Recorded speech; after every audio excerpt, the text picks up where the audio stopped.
تو وہ میں بھی بتاتا ہوں آپ کو. ایک کال موجود ہے. السلام علیکم. وعلیکم السلام. عامر بھائی جناب. ہیلو, میں حکیم محمد رئیس خان بول رہا ہوں. ہمدرد یونیورسٹی سے میرا تعلق ہے. میں نے حکمت میں بیچلر کیا اور ایم فل کیا ڈائبٹیز ٹائپ 2 میں, تو میں ان کا علاج کرنا چاہتا ہوں فری.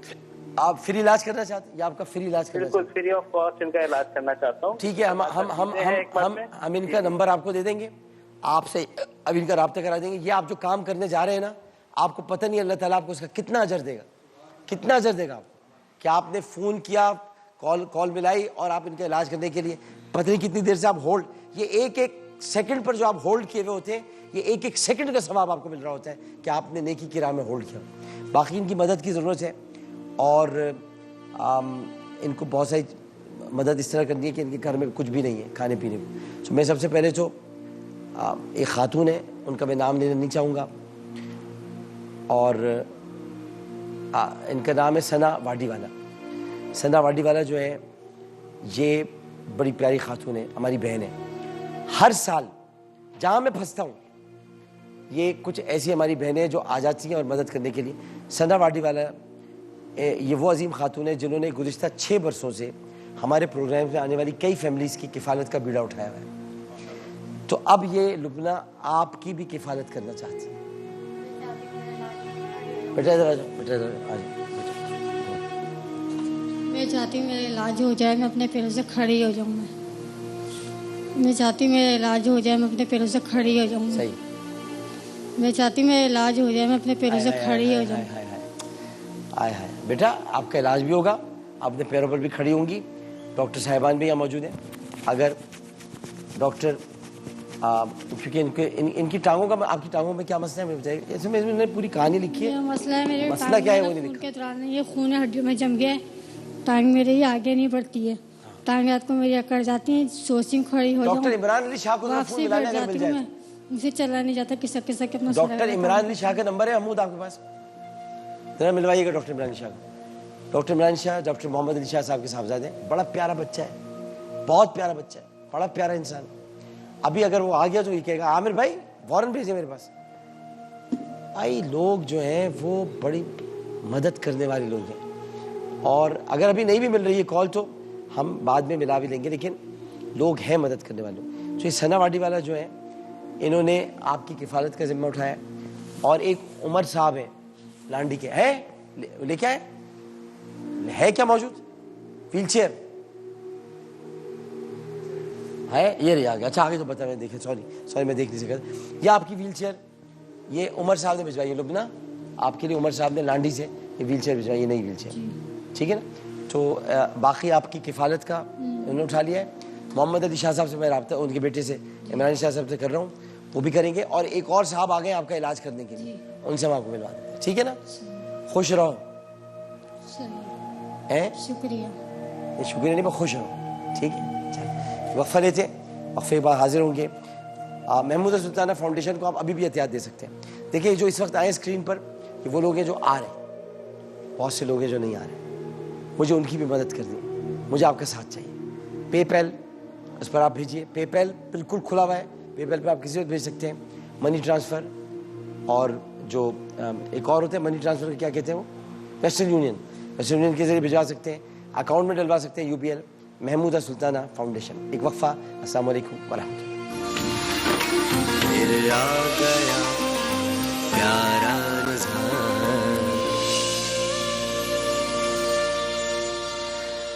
السلام علیکم ورحمۃ اللہ. ایک مرتبہ پھر حاضر خدمت ہے ناظرین محترم. آج عامر آن لائن کے آغاز سے پہلے ایک مرتبہ پھر ایک اچھا قدم اٹھانے کے لیے ہم جا رہے ہیں. آج ہم مقدس کو گھر بھیج رہے ہیں. مقدس پچھلے 2 برس سے گمشدہ تھی. یہ بچی 18 اکتوبر 2018 کو اپنی والدہ کے ہمراہ ماموں کے گھر کراچی آئی تھی. واپسی جانے کے لیے جب یہ فیملی کینٹ اسٹیشن پہنچی تو مہران ایکسپریس کا پلیٹ فارم اچانک تبدیل کر دیا گیا. بھاگ دوڑ میں بچی گھر والوں سے بچھڑ گئی. جب ٹرین روانہ ہونے لگی تو ماں کو پتہ چلا کہ بچی غائب ہے, جس پر انہوں نے اپنے شوہر آصف کو کوٹڑی فون کیا, اور بچی کے والد نے رات گئے تک کوٹڑی آنے والی تمام ٹرینوں میں اپنی بچی کو تلاش کیا, مگر کچھ پتہ نہ چلا. کراچی ریلوے پولیس میں گمشدگی کی رپورٹ درج کرا دی. ادھر ریلوے پولیس میں گمشدگی کی رپورٹ درج ہو رہی تھی, ادھر فریئر پولیس مقدس کو عیدی سینٹر کے حوالے کر رہی تھی. مقدس نے ہمیں بتایا کہ اس کا گھر کوٹڑی میں ایک درگاہ کے پاس ہے جہاں مٹی کے کھلونے والا ہے. ہماری ٹیم نے اس کے گھر کی تلاش شروع کر دی اور کوٹڑی میں صلاح الدین بابا کی درگاہ پہنچی. اس دوران ہمیں اعظم نامی آدمی ملا جس نے بتایا کہ میرے کرایہ دار ہیں. ہماری ٹیم نے ان کے خستہ حال گھر میں پہنچ کر دیکھا کہ مقدس کے بہن بھائی کھیل رہے ہیں. انہوں نے مقدس کی تصویر دیکھ کر اسے پہچان لیا. آج رمضان المبارک کے پہلے جمعے کو تقریباً 2 برس کے بعد مقدس کو لینے اس کے امی ابو آ رہے ہیں. 2 برس کے بعد مقدس آج اس ٹرانسمیشن سے اپنے گھر جا رہی ہے. اور میں عذرا صاحبہ سے بھی گزارش کروں گا جو عیدی سینٹر سے ہمارے ساتھ تعاون کرتی ہیں, ہماری بہن ہے, ہماری پیاری بہن ہے, وہ بھی تشریف لائیں. مقدس اور ان کے بابا.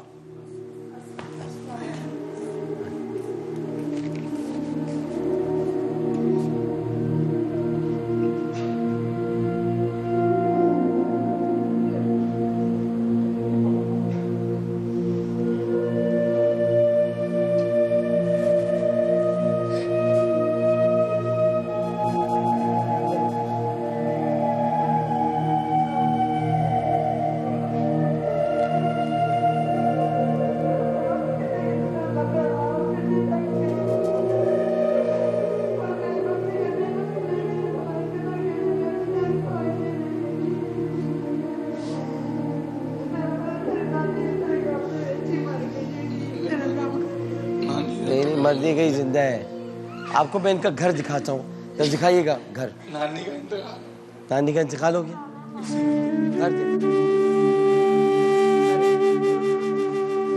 یہ گھر ہے ان کا. اس گھر میں آپ دیکھیں, اس گھر میں کہاں رہیں, کہاں سوئیں, کہاں جائیں. یہ دیکھیں, یہ گھر. اس گھر میں مقدس رہتی تھی. یہ اس کے بہن بھائی. ایک ہی کمرہ ہے, اسی میں کچن ہے, اسی میں کھانے پکانے کی ضروریات. جگہ چھوڑی نہیں. ہم نے بولا بچی کبھی بولے گی تو پھر گھر پہ ادھر لازمی ڈریس آئے گا. بہت مہربانی بھائی, میں نے بہت دور تک ہم نے بڑا ڈھونڈا, آپ کا آسان ہوگا زندگی. بہت میں نے اپنی بچی کو دور تک ڈھونڈا لیکن مجھے بچی نہیں ملی. راوڑ پنڈی تک میں چلی گئی, ہر جگہ پہ گئی ہوں. اسی غم میں میری ماں کا بھی انتقال ہو گیا, اسی بچی کے ماں کے. آپ کا بھی شکریہ مجھے یہاں رکھ کر سامنے سینٹر میں پالا. بیٹا مائک دو. کیا کہہ رہی ہو؟ آپ کا بھی شکریہ. سب کا میں ادا کرتی ہوں شکریہ کا. اس کا شکریہ ادا کرو. یہ ہے تمہاری. اور باجی کا بھی شکریہ کرتی ہوں, کس نے مجھے ٹی وی میں ملایا. بلکیس ایڈی نے سب کو اور ملایا. فیصل انکل, ابھی ان کے لیے دعا کرنا, اللہ انہیں صحت دے. اور سب سے بڑے ابو, سب سے ابو مولانا ابو, اس کو اللہ انہیں جنت کی جگہ دے. میں بیٹھی اس سے لی ہوئی تھی بابا صلاح الدین پہ دربار پہ تھے. میں نے بولا نہیں, میں نے باجی ہر جگہ پہ گئی تھی. مجھے میں پنجاب چلی گئی, پنجاب سے ایک پٹھان کا فون آیا مجھے, جہاں سے میں چپ کر کے بیٹھ گئی. بولنے لگے بیٹا آپ کی بیٹی مل گئی, آپ آئیو, لیکن آپ کسی اپنے شوہر کو نمبر نہیں دینا میرا, آپ خود اکیلی آنا. میں آپ کو بچی دوں گا, 10,000 روپیہ میرے پاس لے کے آنا. میں نے بولا میں آپ کو 10 جگہ سے 20,000 دوں گی. میں نے اپنے میاں کو بھیجا, میں نے بولا تو جا, میری والدہ بیمار ہے, تو چلا جا. یہ جب ادھر آئے اس پٹھان نے نمبر بند کر دیا. پھر مجھے بولنے لگا آپ اکیلی آتی, آپ کو میں آپ کی بچی دے دیتا, ایسے نہیں میں آپ کو بچی دوں گا. میرے شوہر نے بولا چپ کر کے آپ بابا صلاح الدین کے دربار پہ جا کے بیٹھ جاتے ہیں. چلو بس اب یہ کہ اس کو وہی لے کے جاؤ. بچی کو پتا ڈریس تھا. اب سنو, اب اس کو لے کے جاؤ, خیال رکھنا. مہربانی آپ کی. نہیں مہربانی آپ بہت میرا بھی دعا میں میرا نام عامر ہے, یاد رکھنا دعا میں انشاءاللہ. دعا کیوں نہیں. اور تم نے عامر انکل کو یاد رکھنا ہے, ٹھیک ہے. اور گھر سے باہر نہیں جانا ہے, کسی کو بھی ہاتھ نہیں لگانے دینا ہے, کسی سے بات نہیں کرنی, ٹھیک ہے. برابر لے لیا, خیال رکھنا. بچیاں رحمت ہوتی ہیں. میری بچی جڑواں سی, دونوں بچیاں تھیں میری. یہ آپ کے لیے ایکسپریس ہیلپ لائن ٹرسٹ اور محمود سلطانہ فاؤنڈیشن کی طرف سے آپ کے لیے بہت شکریہ. مہربانی, شکریہ, بہت شکریہ, بڑی مہربانی, تھینک یو, بہت شکریہ حضرا, بہت شکریہ. حضرا ہماری بہن ہے, اس کے لیے بہت ساری دعائیں آپ لوگوں نے کر دی ہیں, یہ بہت کام کرتی ہے صاحب. بہت بہت شکریہ. عالم عامر آن لائن کی طرف بڑھتے ہیں. جناب مفتی حنیف قریشی صاحب تشریف فرمائے, سربراہ شباب اسلامی پاکستان. ابو انشا قاری خیر الرحمان جاوید صاحب, ناظم اعلیٰ مرکزی جماعت اہل حدیث پاکستان. علامہ شبیر حسن میسمی صاحب, سربراہ شیعہ علماء کونسل اور چیئرمین زہرا اکیڈمی. مولانا فضل سبحان صاحب, خطیب و امام مسجد یاسین, پرنسپل جامعہ تمیمی. آپ سب کو السلام علیکم. آپ کی اجازت بزرگوں.